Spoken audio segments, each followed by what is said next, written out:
couple hours ago, Columbus Mayor Ginther and Dayton Mayor Whaley and I joined a virtual town hall with small businesses from across Ohio to get their perspective on how things are going for them, what ways we can assist them, some of the struggles and the innovations that they're going through. I was frankly just amazed at the creativeness and the ingenuity of how they've pivoted during this time to try to supply new things that are needed in the economy.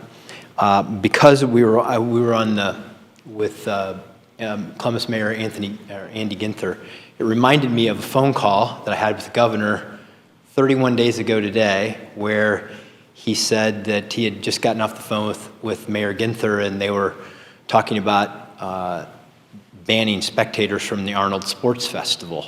And I remember at the time how difficult of a decision that felt like, and today it seems like it should have been an easy one, because clearly we didn't want to have people from 80 countries, 100,000 visitors to Columbus. Had we gone forward with that, the consequences would have been devastating.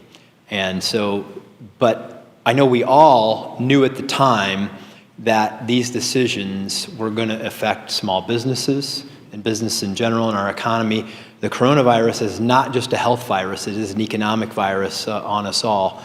And the fight to help get us through it on all those fronts is constantly on our minds. We have taken many steps, including the forgiveness of BWC payments through June, the insurance grace periods on a variety of insurance products, the regulatory relief that will help compliance and sustainability for many businesses, the actions that we took on evictions and mortgage relief, all of those are helpful. But I got a call really as the sun was coming up this morning from a couple of different banks who said, hey, we finally got the guidance from the Small Business Administration for the loans that are called the Payment Protection Program. This was passed in the CARE Act by Congress and signed by the President recently. The banks who will be administering these loans have the guidance on how you can apply, and many of them are doing that today. Some do not have the capacity to do it today. We'll be doing it next week. But in talking with the businesses on this virtual town hall, many of them talked about how easy it was. I had one business owner say that he had applied for the disaster relief loan program and the PPP loan program, and that it took him 10 minutes with each application. So no guarantees that what the experience will be for you, but it's as they described it, it's gone very well so far. It's important that you contact your banker or lender that you have a relationship with, credit union, whoever that might be, to initiate that process.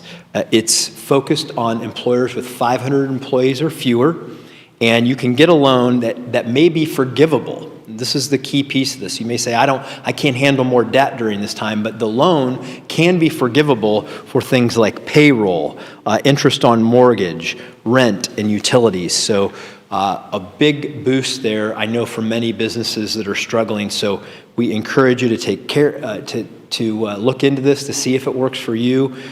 No collateral, no personal guarantees, no fees involved. So they've tried to make this a product that can work for you. It's not just an empty promise. It really has some force behind it in terms of being relevant.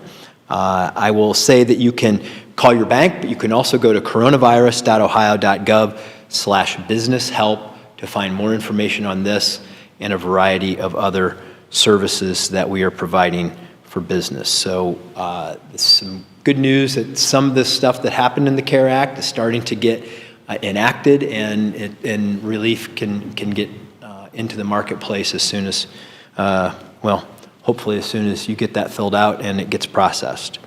Yesterday, we announced the job search website. Many employers, while we have a lot of people who are out of work, we also have many employers in these critical areas in healthcare, in the food supply system, pharmacy, even in manufacturing. They're making a lot of these important products that the governor has been pushing to get developed.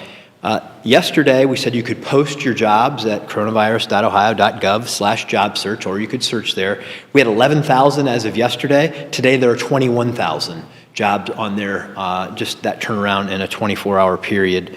And I want to focus, if I could, just for a moment on one of those special places of need that I know that everybody will care about. We have the Ohio Veterans Homes in Sandusky and Georgetown.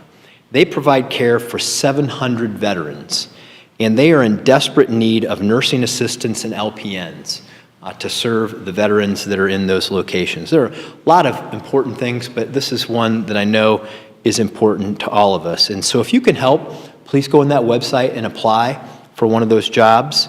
And another thing that was brought to my attention is that a lot of times, particularly now, these veterans or anybody can get lonely. And these folks would love to get a letter from you.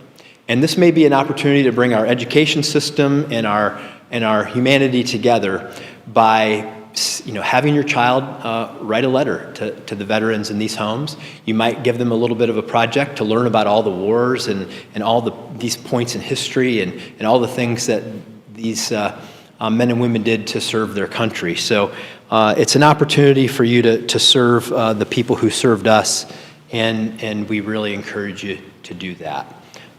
Let me remind you that Election Day is set for April the 28th.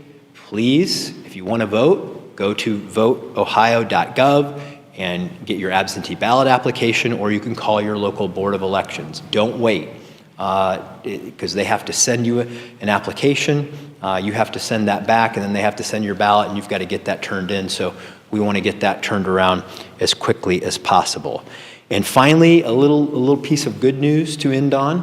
I know that I heard the governor on one of our early calls this morning talk about how every night before he goes to bed and every time he wakes up in the morning, the thing that is on his heart the most is making sure that we have the PPE and all the equipment that we need for our healthcare warriors and first responders and everybody who's part of that system.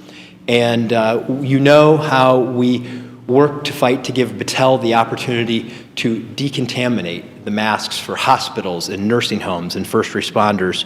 And thanks to the help of Jobs Ohio and a partnership with Battelle, they are going to make the sterilization process for all of those, hospitals, nursing homes, first responders, free for all of their masks for the next 2 weeks.